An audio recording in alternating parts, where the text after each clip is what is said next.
Welcome to Discovery! Welcome back to a special episode of Discovery. We have a big show this week, including the return of Opeth.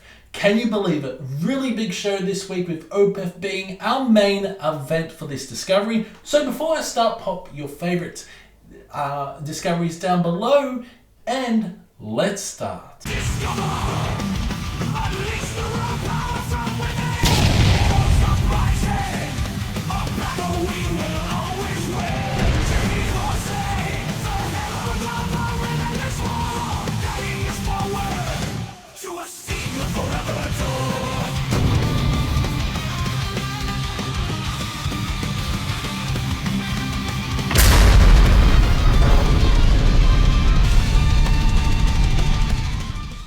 First up on Discovery is the debut of the Norwegian black metal band Hjemsøkt and the album Vinteren på en sort trone, released on November 17th through Purity Through Fire.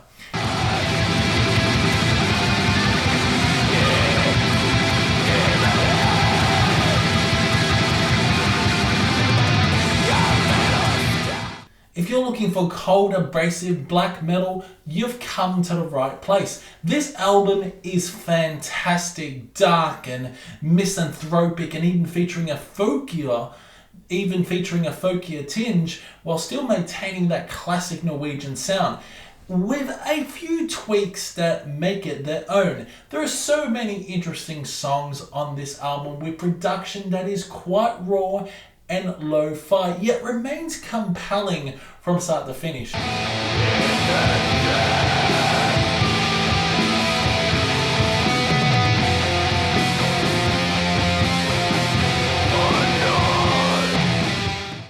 particularly enjoy the vocals, which pair well with the cold, dark riffs, tremolo pickings, blast beats, and manic, shrieky vocals you would expect from black metal.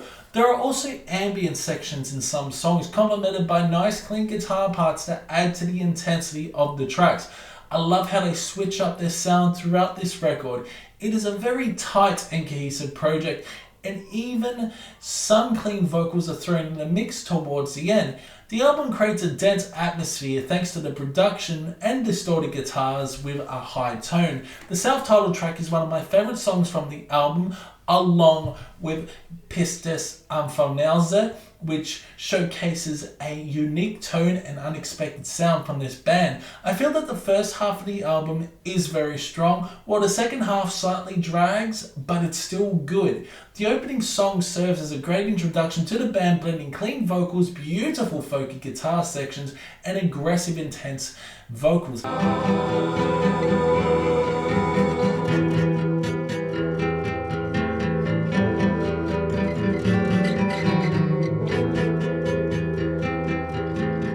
The third track, for Hjemsøkt av en black en sånn manne, switches things up with melodic hooks and riffs that are mouth-watering for black metal listeners. Overall, I think this was a very good album from start to finish, so I'm considering giving it around 75%. I believe this album will grow on me even more, but for now, I'll rate it as a solid debut from Hjemsøkt, deserving of a 75%.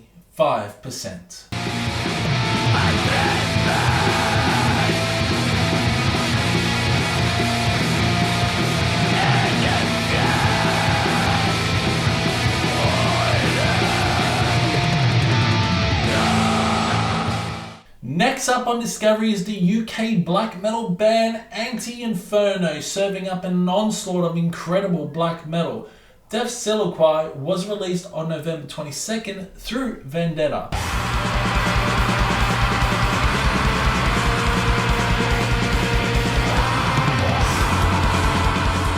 One word to sum up this whole album: experience. This is a terrific album from start to finish with so much emotion conveyed. I loved every second of it. The British know how to create incredible black metal, as exemplified by bands like Vinteren. That said, Ante-Inferno has a completely different sound, and it's something to behold. I just love how epic this album sounds. The guitars are filled with rhythm and melodies, and the vocals are among the best I've heard all year when it comes to high shrieks and DSBM-like vocals. Even his clean vocals are very good. I appreciate how intense his vocals can be, not to mention his amazing low-def growls. This band is definitely one to watch for in the future.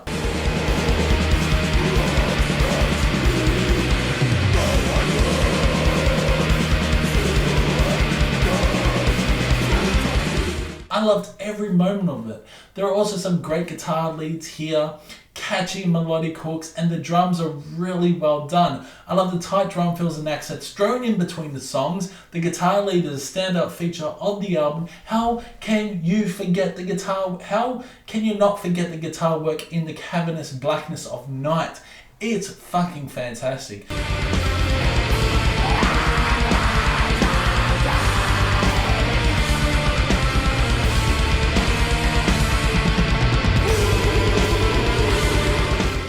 The production is also very good. It retains a raw sound without being overly polished, yet it certainly has a modern quality, and you can tell the album was released in 2024. The layering is impressive. They also experiment with really slow-paced sections that at times sound like something out of Funeral Doom before speeding up things into like the death metal territory, which you can hear in Towards Asphyxiating Darkness with those great guitar leads. The whole album sounds very evil, yet fun at the same time.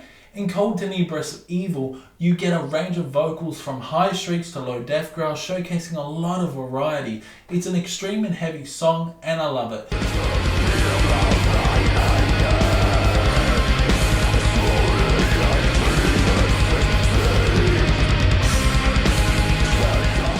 But it doesn't stop there. You also get some great emotional guitar solos, particularly in the majestic song and Axe a Broadsword, a Bullet. Whoa, what a song that is. I love how aggressive and fucking heavy it is, and then it slows down with acoustic sections and clean vocals. His vocals shine here, and the climax of this song would not disappoint.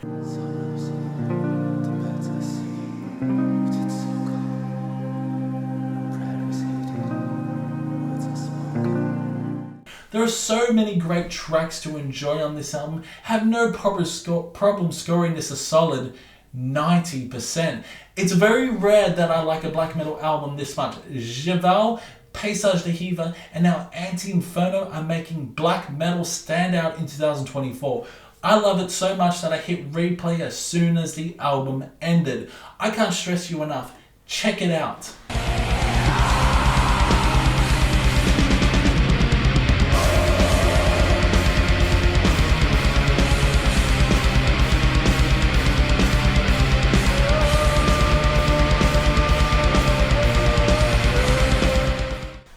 Let's switch things up now with the German death metal band defeated Sanity, who released Chronicles of Lunacy on November 22nd through Season of Mist.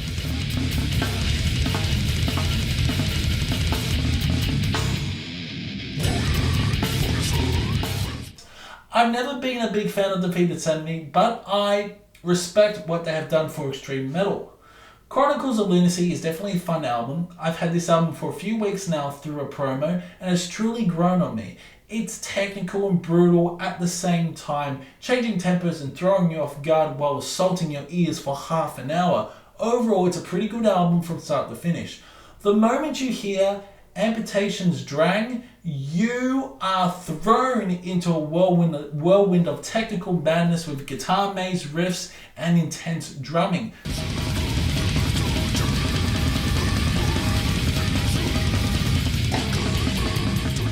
Defeated Sanity has always had a rawer production style, and this new album is even more primal than any other in the discography in my opinion. The vocals are classic brutal death metal growls, and they are really well executed here. A Patriarchy Perverse is an insane track filled with pinch harmonics and chugging riffs. The production enhances the breakdowns, making it really satisfying to fucking listen to.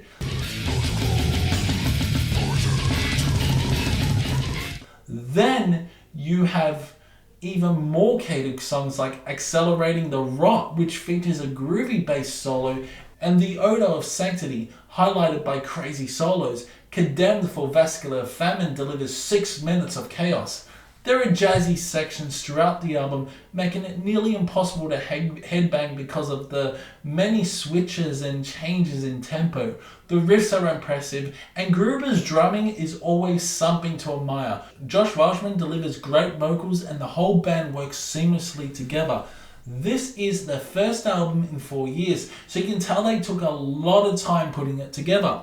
That being said, I don't think it's the best death metal album of the year. I prefer other death metal albums over this one, but still it's a solid effort. But I defeated Sanity, so I'm scoring it a solid 75%. I remember I reviewed the Sanguinary Impetus, and I think I slammed it. Well, my opinion has probably changed, as this new album is terrific, so it gets a 75%.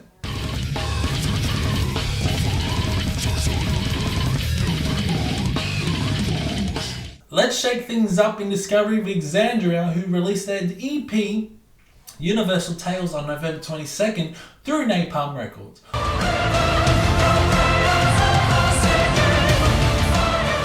I've always enjoyed their brand of symphonic metal, and this EP is no exception. You get the beautiful vocals of Amber Vivace. Her vocals are so angelic.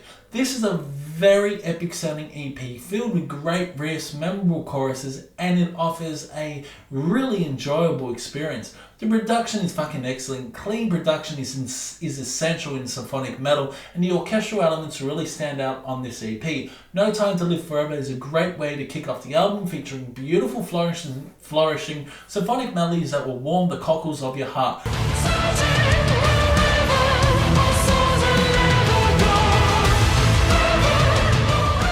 Not to mention the killer vocals in the chorus. Universal is another hard-hitting song. I love the riffs and solos on this track, while 200 Years is a fun song with folky melodies.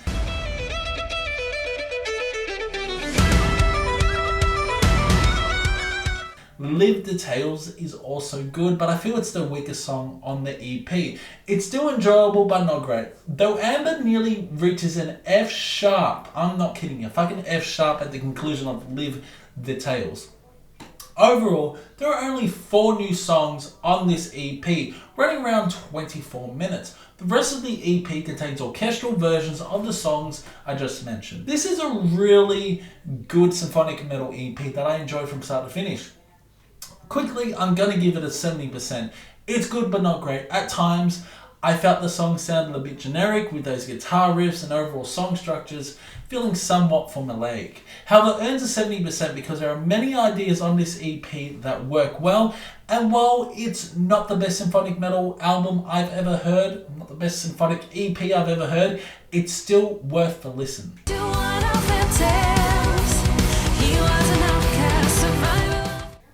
The Canadian band Panzerfaust released their new album The Sons of Perdition Chapter 4 to Shadow Zion on November 22nd through Eisenwald.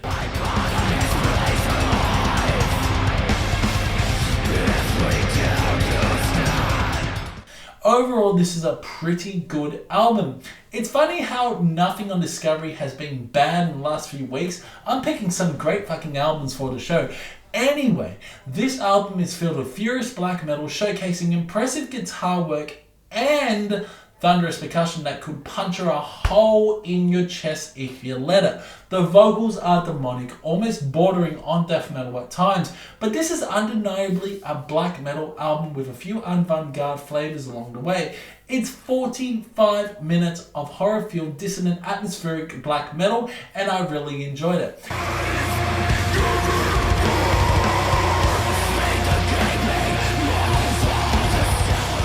They are a very talented band, evident in the hard-hitting track The Hesychasm Unchained, and the melodic When Even the Ground is Hostile, and the strange atmospheric song The Damascen's Conversions. Oakham's fucking Razor is intense, technical, and in-your-face track, while To Shadow Zion provides a great way to close off the album. I have no complaints about this album. The production is good for modern black metal, retaining an organic and raw feel at times. However, if you're looking for that lo-fi raw production, you won't find it here. Overall, I enjoyed it. The chaotic songwriting is really impressive and will certainly make your jaw fucking drop at times. Misanthropic and downright evil sounding.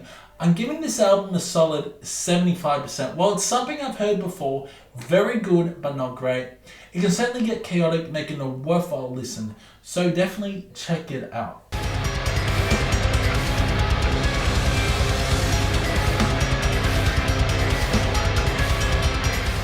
This album won't be released until early December, but KIR, a Polish black metal band, is set to unveil their debut album. I cannot pronounce that, I'll just put that on the screen here. On December 6th through Gods of War Production.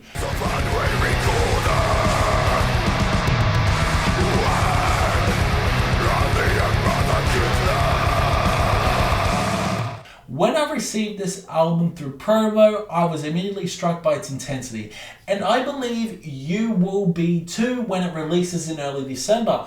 This is furious atmospheric black metal with vocals that lean more towards the black and death side. The Polish have certainly graced us with some incredible black metal albums this year, and KIR will undoubtedly add to the list. This album is an fucking experience that envelops you from start to finish, weaving atmospheric soundscapes and dark, eerie fucking melodies that at times make you feel deeply unsettled, make you feel uncomfortable. The opening track, Monument, assaults you with its in-your-fucking-face black metal interspersed with atmospheric passages, sharp meaty guitars, and thunderous percussion.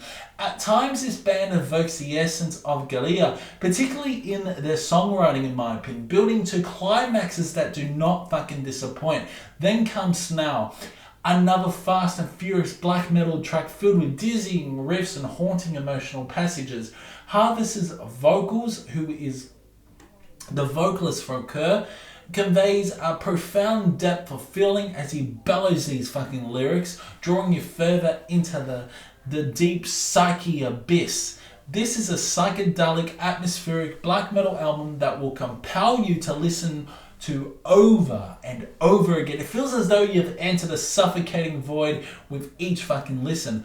The songwriting is exceptional, taking you on a haunting journey to the depths of the mind. At times the guitars wail in agony, enhancing the overall atmosphere. In terms of production, it's solid, not as raw sounding, a little polished. It works beautifully for an album of this nature. For KIR's debut album, giving it a score of around 80%. It's a very good black metal album, though it strays from the traditional sound that you might expect. Overall, it's an impressive offering, and I think you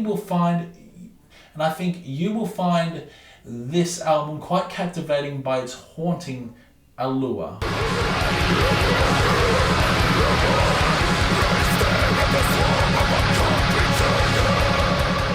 And now, our main event for this week's Discovery is a significant one. Definitely my most anticipated fucking album from this band. For most anticipated album of the year. The Swedish progressive metal and rock band Opeth released their new album, The Last Will and Testament, on November 22nd through Reigning Phoenix Music.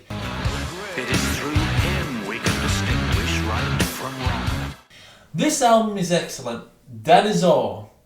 And I will see you in the next one. No, I'm kidding. There's so much to love about this record. Opeth manages to weave death metal into the mix again, with Mikhail's vicious growls returning after a 16-year hiatus from his death metal roots. This marks a fucking monumental turning point for Opeth as they boldly embrace progressive death metal once more. The album invites you to dive into a haunting narrative set against the backdrop of the post-World War I era, where secrets fester in the opulent halls of a crumbling mansion. This concept album unveils the dark and twisted tale of a wealthy conservative patriarch whose final will and testament shatters the facade of his family's legacy. As the album opens, you're immediately drawn to the attention of the will reading, where an air of unease permeates the room. Present are three siblings, two twin boys, I think, their bond forged in a world of privilege, and a fragile young girl, an orphan stricken by polio. I think she's stricken by polio, who has been raised within the family's heritage. Her presence, often met with skepticism, ignites a fire of suspicion in the hearts of the twins. In a shocking twist, the twins learn during the reading that they are not the biological offspring of the patriarch, but rather the products of donor conception, leaving them disinherited. As the weight of this revelation sinks in, the girl emerges as a true heir, not due to her status, but as the clandestine daughter of the patriarch's maid. Her bloodline, hidden beneath layers of deceit, marks her as the rightful successor to the family's dark fucking legacy. I mean, this is an incredible concept album already. The actual story on Opeth, The Last Will and Testament, is just amazing.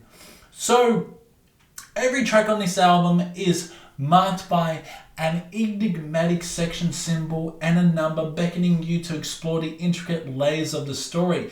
Each song peels back another layer of the family's secrets, drawing you deeper into the web of betrayal, fucking identity, and the haunting echoes of a past that refuses to stay buried. Opeth draws you in from the very start with the progressive death metal piece, Paragraph 1, and there are 7 paragraphs in total on this album. Now that you know the concept, let's discuss the album sonically. It's fucking phenomenal. One of my favorite albums of the year. I loved it from start to finish. When the first single was released, I played it repeatedly. Then Paragraph 2 kicks in, and holy shit, it's amazing. Progressive death metal mixed with rock and jazz. Not to mention that mouth-watering riff in that song. Oh, it's so good. We get some cool progressive metal sections in the next track, predominantly featuring clean vocals. However, the next song is a masterpiece by Opeth, in my opinion. Paragraph 4. It's outstanding. It blends death metal, acoustic elements, harp sections, and even flutes, creating a jazzy feel that builds up to the heaviest moment on the album. Paragraph 5 is another fantastic track, heavy and hard-hitting, reminiscent of older Opeth. It features great solos and incorporates even Middle Eastern melodies that generally surprised me when I heard it first. I love how experimental it is. Paragraph 6 feels like a rush of prog metal, and I adore it. Mikhail's vocals shine on this solid track. Paragraph 7, which arguably should have been the final track, in my opinion, is another fantastic offering. I love the vocal harmonies, the incredible guitar work. It's a slower song, but it's magnificent. Then there's the story never told. I'm a bit torn on this one. I like it, but I don't think it should have closed off the album. While it provides a nice conclusion, it essentially serves as a ballad. It fits with the story and showcases good songwriting, but I consider it the weakest song on The Last Will and Testament. Overall, that's just my opinion. What an incredible album. Flourishing guitars, great riffs, amazing solos, and plenty of jazzy influences abound. It reminds me of Heritage, but with an added intensity, like Heritage on crack. I've played this album repeatedly, and I keep discovering new sections to explore. Not to mention, it sounds incredible through headphones. The layering and fucking production are top notch. It's a heavy record, and I believe that this is their best album since Watershed. Not to say the albums that followed were bad, they're all good. There isn't one single bad Opeth album. It was refreshing to hear death metal growls, death metal back in the mix. But what if The Last Will and Testament didn't feature death metal? Would I still love it? Abso-fucking-lutely. The songwriting is exceptional and the storytelling is terrific. For this, I'm scoring Opeth's brand new album a solid 90%. It's a remarkable work that stands shoulder to shoulder with many of the year's best releases. I'm not entirely sure if it's my favorite album of the year, as Opeth often takes time to fully appreciate. It took me over 2 years to really enjoy him, and it didn't happen overnight. We'll see with time if it stands the test of time.